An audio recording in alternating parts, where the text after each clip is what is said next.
Hello दोस्तों, मैं अक्षय कुमार मौर्य। आप सभी का स्वागत है आपके अपने YouTube चैनल अभी एजुकेशन पॉइंट पे। दोस्तों, आज की हमारी टॉपिक है use of will be shall be. दोस्तों, आज हम समझेंगे कि विल बी और शैल बी का प्रयोग कब करते हैं। ठीक है दोस्तों, ये केवल विल बी शैल बी है, इसके साथ कोई मुख्य क्रिया नहीं है। ठीक है दोस्तों, यानी अगर केवल विल बी शैल बी किसी सेंटेंस में लगा है तो वो आएगा यूज ऑफ के अंतर्गत। ठीक है दोस्तों, तो आज की हमारी टॉपिक यही है कि use of will be shall be की विल बी और शैल बी का प्रयोग कहां पे करते हैं। ठीक है दोस्तों, तो आइए अब वीडियो स्टार्ट करते हैं।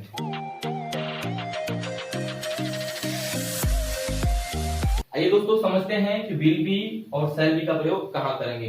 दोस्तों, सबसे पहले हम पहचान जान लेते हैं कि पहचान क्या होगा। ठीक है दोस्तों, यानी सबसे पहले हम पहचान जानेंगे, यानी सभी चाहे वो टेंस रहे या यूज ऑफ रहे, पहले हमें पहचान जानना है, उसके बाद उसके नियम को जानना है, फिर उसके बाद हम बारी बारी से सभी सेंटेंसों के स्ट्रक्चर को जानेंगे, तब जाके हमें ट्रांसलेट करने आएगा अच्छे से। ठीक है दोस्तों, सबसे पहले हम पहचान जान लेते हैं कि विल बी और शैल बी का प्रयोग कहां पे करते हैं। तो इसकी पहचान होती है दोस्तों कि जब हिंदी वाक्य के अंत में गा की गे मुख्य क्रिया के रूप में लगे रहे, यानी विल बी शैल बी का सेंस क्या है, गा की गे, यानी जहां पर भी विल शैल लगा होता है, विल बी शैल बी है तो यूज ऑफ में है, अगर विल शैल है तो गा की गे तब भी रहेगा। यानी ये केवल हमें बताएगा कि ये सेंटेंस जो है फ्यूचर में है, फ्यूचर टेंस में है, यानी भविष्य के बारे में बताई जा रही है इस सेंटेंस में। ठीक है दोस्तों, अगर केवल विल बी शैल बी किसी सेंटेंस में है, उसके साथ कोई भी मुख्य क्रिया नहीं है, तब हमारा वो होगा यूज ऑफ। क्या होगा दोस्तों, यूज ऑफ होगा, यानी जब विल बी शैल बी खुद ही मुख्य क्रिया के रूप में कार्य करेंगी, तब जो है हमारा सेंटेंस जो है केवल यूज ऑफ में होता है। ठीक है दोस्तों, यानी विल बी शैल बी का सेंस क्या निकला, केवल गा की गे, यानी पहचान बनेगा कि जब या जिस हिंदी वाक्य के अंत में गा की गे मुख्य क्रिया के रूप में रहे, तब हम वाक्य के सब्जेक्ट के अनुसार, यानी वाक्य के कर्ता के अनुसार विल बी शैल बी का प्रयोग करते हैं।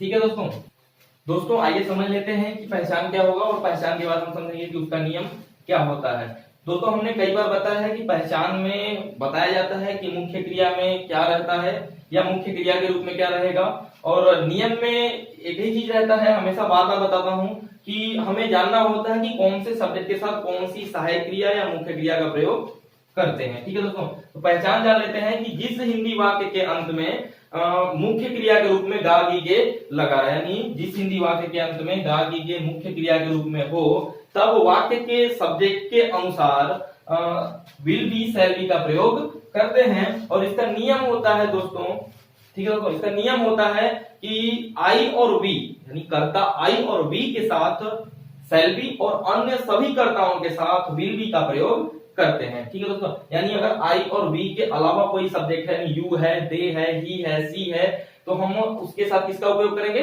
विल बी का प्रयोग करेंगे। अगर आई और वी है तब हम शैल बी का प्रयोग करते हैं। जैसे मानो दोस्तों कि कोई सेंटेंस है कि वह महान होगा, वह महान होगा या वह महान बनेगा, तो वह का क्या हो जाएगा, ही हो जाएगा, और ही के साथ किसका प्रयोग करेंगे, विल बी का प्रयोग करेंगे, यानी ही विल बी ग्रेट। ठीक है दोस्तों, तो आइए अब समझते हैं, क्योंकि पहचान क्लियर हो गया, नियम क्लियर हो गया, तो आइए अब समझते हैं बारी बारी से कि कौन से सेंटेंस के कौन से स्ट्रक्चर बनेंगे और उसका हम ट्रांसलेट कैसे करेंगे। ठीक है दोस्तों आइए समझते हैं कि अफर्मेटिव सेंटेंस का स्ट्रक्चर क्या होगा। हमने कई बार बताया है कि स्ट्रक्चर सबका सेम होता है, बस केवल वर्ब बदल जाता है। नहीं, अगर किसी टेंस में है तो हेल्पिंग वर्ब और मेन वर्ब बदलेगा, अगर यूज ऑफ में है तो केवल वर्ब बदलेगा, नहीं मुख्य क्रिया के रूप में जो हमारा सहायक क्रिया प्रयोग होता है केवल वो बदलेंगे। तो चूंकि ये हमारा विल बी शैल बी का है, इसलिए हम वर्ब की जगह क्या रख देंगे, विल बी शैल बी। बाकी सभी सेंटेंसों का स्ट्रक्चर सेम होता है, यानी जो एक टेंस अगर हम अच्छे से पढ़ लिए या एक यूज ऑफ अच्छे से पढ़ लिए तो सभी यूज ऑफ में सेम स्ट्रक्चर रहेगा, केवल वर्ब बदल जाएगा। तो जैसे अब हमारा होता है अफर्मेटिव सेंटेंस का स्ट्रक्चर, सबसे पहले क्या लिखते हैं, सब्जेक्ट, सब्जेक्ट लिखने के बाद लिखते हैं हम लोग वर्ब। अब वर्ब में अगर यूज ऑफ इजारा में तो इजारा लिख देंगे वर्ब की जगह, अगर वाज वेयर है तो वाज वेयर लिख देते हैं, लेकिन ये क्या है, विल बी शैल बी है, तो वर्ब की जगह क्या हो जाएगा, विल बी शैल बी हो जाएगा।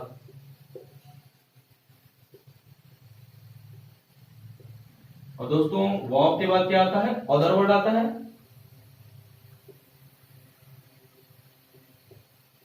और चूंकि ये अफर्मेटिव सेंटेंस इसलिए लास्ट में क्या रहेगा, फुल स्टॉप।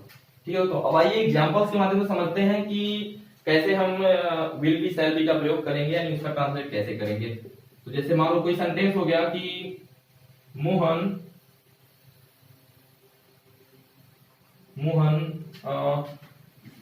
एक अच्छा नेता बनेगा,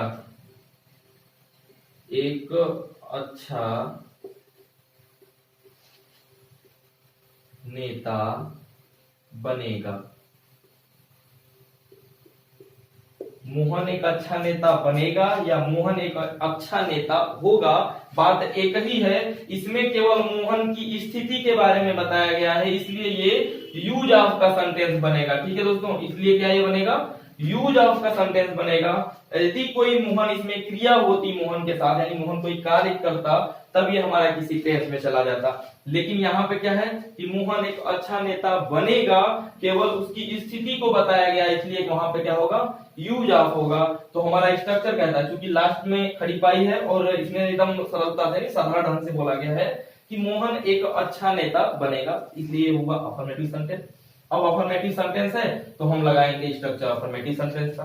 अफर्मेटिव सेंटेंस का स्ट्रक्चर कहता है कि सबसे पहले सब्जेक्ट। अब इसमें सब्जेक्ट क्या है, अगर दोस्तों आप लोग को किसी भी टॉपिक में प्रॉब्लम होता है यानी स्ट्रक्चर में या सेंटेंसेस में, तो अलग से हम डिस्क्रिप्शन में लिंक दे देंगे, अलग से वीडियो है, उसको आप अच्छे से जाकर देखकर उस टॉपिक को कवर कर लीजिए, जहां पे भी डाउट्स है उसको क्लियर कर लीजिए। तो यहाँ पे बात आती है कि मोहन सब्जेक्ट कैसे हुआ। तो मोहन इसलिए सब्जेक्ट हुआ क्योंकि मोहन के बारे में कहा जा रहा है। ठीक है दोस्तों, यानी मोहन एक अच्छा नेता बनेगा या मोहन एक अच्छा नेता होगा, बात एक ही है। तो सबसे पहले हम लिखेंगे सब्जेक्ट मोहन। अब मोहन के बाद आएगा विल बी शैल, यानी सब्जेक्ट के बाद वर्ब आता है, तो विल बी शैल बी में से क्या रखेंगे, विल बी रखेंगे। क्यों, क्योंकि बाकी आई और वी के साथ तो शैल भी होता है, बाकी सबके साथ विल भी होता है, इसलिए मोहन के साथ विल भी लगेगा। तो Mohan will be a good, नेता का क्या होता है दोस्तों, लीडर होता है, फुल स्टॉप। ठीक है दोस्तों, एक सेंटेंस और समझ लेते हैं। हम सब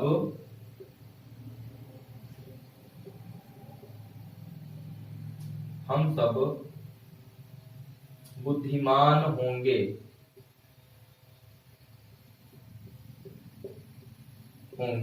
ठीक है दोस्तों। इसका क्या हो जाएगा, सबसे पहले सब्जेक्ट वी के साथ क्या लगाएंगे, शैल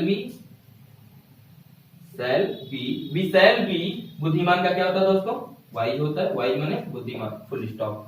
ठीक है दोस्तों, तो आशा करता हूं समझ में अच्छे से आया होगा। जैसे अब और कोई भी सेंटेंस ले सकते हैं, जैसे कि वे लोग बीमार होंगे, जब कोई खाना खा रहा है हम बोल देंगे कि ज्यादा खाएगा तो बीमार हो जाएगा, यानी वे लोग बीमार होंगे, यानी आगे चलते समय में, यानी भविष्य में क्या होगा, वे लोग बीमार होंगे, यानी केवल उनकी स्थिति को बताया गया है। तो वे लोग बीमार होंगे, तो इसका क्या हो जाएगा, दे विल बी इल। ठीक है दोस्तों, तो आइए अब समझते हैं निगेटिव सेंटेंस के बारे में। दोस्तों आइए समझते हैं अब कि निगेटिव सेंटेंस क्या होता है। दोस्तों निगेटिव सेंटेंस का भी स्ट्रक्चर सेम होता है, नहीं सेम अफर्मेटिव सेंटेंस का होता है, जो स्ट्रक्चर अफर्मेटिव का होता है वही निगेटिव का भी होता है। यानी अगर अफर्मेटिव सेंटेंस का स्ट्रक्चर है सब्जेक्ट वर्ब फिर अदर वर्ड, तो हम वर्ब के बाद क्या कर देंगे, नॉट लगा देते हैं, तो वो हो जाता है हमारा निगेटिव सेंटेंस का स्ट्रक्चर। यानी हमारा स्ट्रक्चर क्या होगा, सब्जेक्ट, उसके बाद वर्ब आएगा, वर्ब में क्या आएगा, विल बी शैल बी। लेकिन दोस्तों यहाँ पे ध्यान देना, विल और बी दो वर्ड हैं, तो चूंकि विल बी शैल बी जहां भी रहता है, जहां भी दो वर्ड आ जाते हैं हेल्पिंग वर्ब के रूप में, यानी सहायक क्रिया में, तब हम क्या करते हैं कि उन दोनों के बीच में नॉट का प्रयोग करते हैं। यानी जो मेन हमारा हेल्पिंग वर्ब है उसके बीच में हम किसका प्रयोग करेंगे, नॉट का। यानी क्या हो जाएगा, विल शैल प्लस नॉट, फिर क्या आ जाएगा, बी, फिर दोस्तों हमारा आएगा अदर वर्ड, क्योंकि बार बार बताते हैं कि अदर वर्ड में ही हमारा आ जाएगा ऑब्जेक्ट या कॉम्प्लीमेंट, यदि हम किसी टेंस में है तो। ठीक है दोस्तों, फुल स्टॉप। निगेटिव सेंटेंस में भी क्या रहता है, फुल स्टॉप रहता है। आइए हम एग्जांपल्स के माध्यम से समझते हैं। मान लीजिए कोई ले लीजिए सेंटेंस, जैसे कि वे लोग उपस्थित नहीं रहेंगे, वे लोग उपस्थित नहीं रहेंगे। ठीक है दोस्तों, ये एक निगेटिव सेंटेंस का स्ट्रक्चर है और इसमें भी केवल उन लोगों की स्थिति के बारे में बताया गया है, इसलिए ये भी हमारा यूज ऑफ में आ जाएगा। तो हम लिखेंगे दे, क्योंकि सब्जेक्ट सबसे पहले लिखा जाता है, दे के साथ हम सहायक क्रिया क्या रखेंगे, विल रखेंगे। निगेटिव सेंटेंस है इसलिए विल के बाद नॉट रखेंगे, यानी दे विल नॉट बी। उपस्थित का क्या होता है दोस्तों, प्रेजेंट होता है, PRESENT, प्रेजेंट। ठीक है दोस्तों, एक एग्जांपल और समझ लेते हैं। लिख सकते हैं कि सीता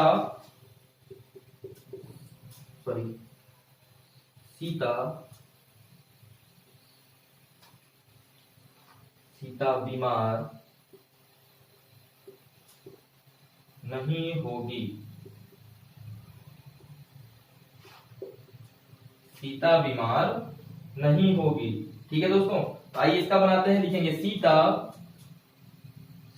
के साथ क्या लगेगा, विल नॉट बी इल।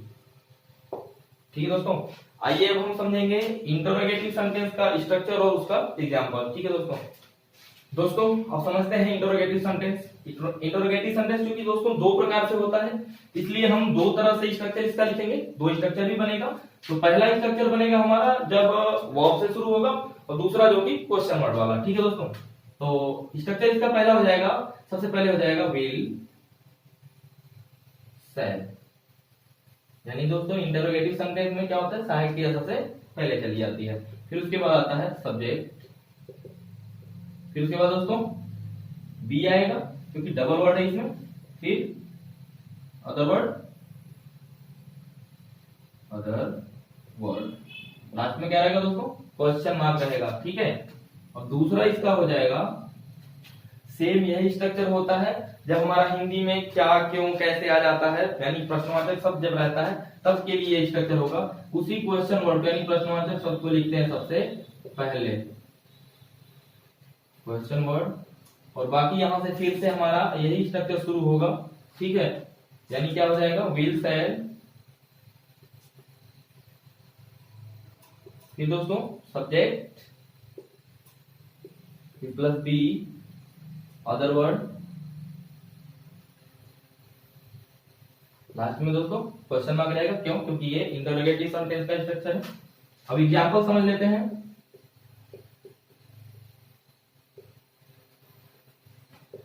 ठीक दोस्तों, एग्जांपल देखते हैं। क्या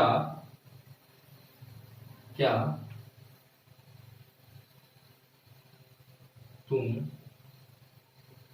तैयार होगे या रहोगे, क्या तुम तैयार रहोगे।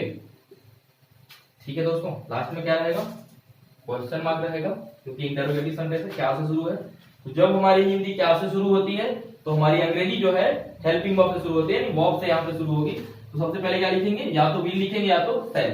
तो सब्जेक्ट के ऊपर डिपेंड करता है कि कौन सा वर्ब लगाएंगे। ठीक है दोस्तों, तो यू के साथ क्या लगेगा, विल लगेगा, लग जाएगा विल यू, क्यों, क्योंकि सब्जेक्ट आएगा ना। तो विल यू बी रेडी का क्या होता है, तैयार का क्या होगा, रेडी। ठीक है दोस्तों, और लास्ट में क्वेश्चन मार्क हो जाएगा। दूसरा समझ लेते हैं क्वेश्चन वाला। मोहन को छोड़िए, इस बार सोहन को लेते हैं। सोहन क्यों बीमार होगा, सोहन क्यों बीमार होगा। ठीक है दोस्तों, यानी बीच में आ गया क्यों, क्वेश्चन वर्ड आ गया, तो अब लिखेंगे इस क्वेश्चन वर्ड को सबसे पहले, यानी ये दूसरा स्ट्रक्चर लगाओ। तो सबसे पहले क्या हो जाएगा, वाई, और वाई के बाद यानी क्वेश्चन वर्ड के बाद आता है हेल्पिंग वर्ब। तो सोहन सब्जेक्ट है, हमेशा वर्ब जो है सब्जेक्ट के ऊपर डिपेंड करता है। तो सोहन के साथ क्या लगेगा दोस्तों, विल, फिर आएगा subject Sohan, be ill, last में हो जाएगा क्वेश्चन मार्क। ठीक है दोस्तों, आशा करता हूं समझ में आया होगा अच्छे से। अब आइए समझ लेते हैं इंटरोगेटिव निगेटिव सेंटेंस की उसका स्ट्रक्चर क्या होगा और उसका हम ट्रांसलेशन कैसे करेंगे। दोस्तों इंटरोगेटिव निगेटिव सेंटेंस का स्ट्रक्चर क्या होगा, जो हमारा इंटरोगेटिव सेंटेंस का स्ट्रक्चर होता है वही सेम इंट्रोगेटिव निगेटिव का भी होगा, बस हम नॉट का प्रयोग इस सेंटेंस स्ट्रक्चर में कर देंगे। तो नॉट का प्रयोग करते कहां पे है दोस्तों? तो नॉट का प्रयोग करते हैं हमेशा इंट्रोगेटिव सेंटेंस में सब्जेक्ट के बाद, यानी सब्जेक्ट के बाद कहां पे हो जाएगा? बी से पहले और सब्जेक्ट के बाद, यानी सब्जेक्ट के बाद लिख देंगे नॉट फिर बी।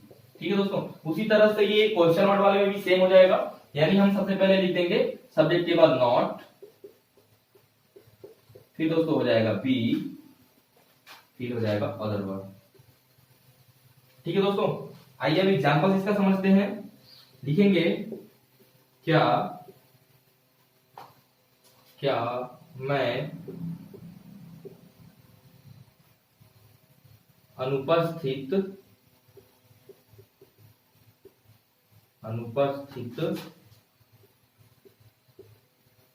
नहीं रहूंगा। दोस्तों इसमें प्रश्न भी कर रहा है और नॉट भी लगा नहीं लगा है, इसलिए इंटरोगेटिव निगेटिव सेंटेंस हुआ। तो इंटरोगेटिव निगेटिव सेंटेंस ये क्या से शुरू है, तो जब हमारी हिंदी क्या से शुरू रहती है तो अंग्रेजी वो से शुरू करते हैं, यानी पहले स्ट्रक्चर को इस सेंटेंस में रखेंगे। ठीक है दोस्तों, सबसे पहले विल या सेल, तो क्या लगेगा? सब्जेक्ट आई है तो आई के साथ क्या लगाते हैं? सेल लगाते हैं, इसलिए सबसे पहले क्या आ जाएगा? सेल आ जाएगा। उसके बाद सब्जेक्ट, निगेटिव सेंटेंस है दोस्तों, सब्जेक्ट के बाद नॉट, फिर बी, फिर आ जाएगा अदर वर्ड, यानी अनुपस्थित दोस्तों। ठीक है, यानी अनुपस्थित का क्या होता है? अब्सेंट होता है, ABSENT, लास्ट में रहेगा क्वेश्चन मार्क। दूसरा एग्जांपल दोस्तों समझते हैं क्वेश्चन मार्क वाला, कि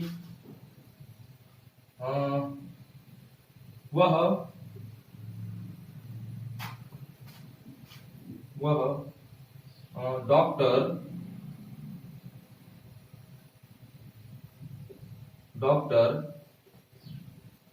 क्यों नहीं होगी? वह डॉक्टर क्यों नहीं होगी, या क्यों नहीं रहेगी, या क्यों नहीं बनेगी, सब हो जाएगा। ठीक है दोस्तों, यानी वह डॉक्टर क्यों नहीं होगी या वह डॉक्टर क्यों नहीं बनेगी, ये लिख लेते हैं, सबसे बढ़िया रहेगा।